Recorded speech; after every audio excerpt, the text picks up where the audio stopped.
Bochicchio police and the FBI announcing today that the person who killed Nancy Bochicchio and her 7-year-old daughter Joey here at the Town Center Mall bought the flex ties and duct tape he used to restrain them at a major home improvement center in Miami-Dade County. Investigators later determined that the plastic ties and duct tape were purchased from a major home improvement store in Miami-Dade County.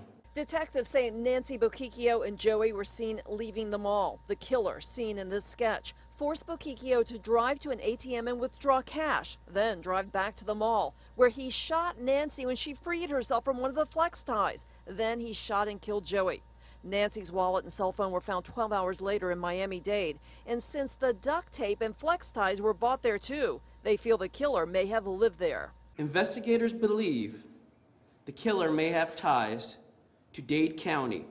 We are hoping someone listening today will be able to provide us with the information we need. The FBI says a second victim was abducted by possibly the same suspect from the mall a few months earlier, while she and her 3-year-old son were also bound with flex ties and also had blacked out swim goggles placed on their eyes.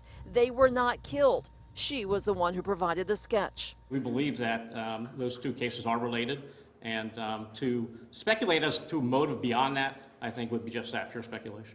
But the killer remains on the loose. And while investigators have pored over receipts and surveillance video from Miami-Dade home supply stores, they're hoping increasing the reward to $400,000 and making this new appeal may spark someone's memory.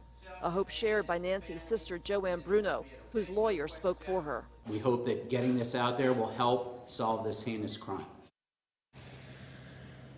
And meantime, sources say that the tips have literally dried up in this case. They're hoping by upping that reward to $400,000 that someone may have a memory spark and come forward to help solve these heinous murders. Back to you. Terry, you have been following this story since it started 8 years ago. Is there anything from today's announcement that really surprised you?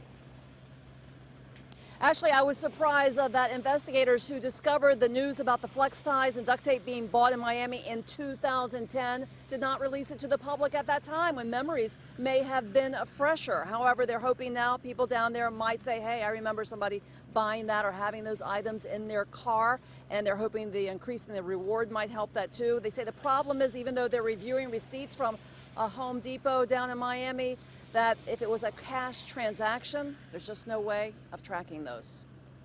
Live in Boca Raton, I'm Terry Parker, WPBF 25 News.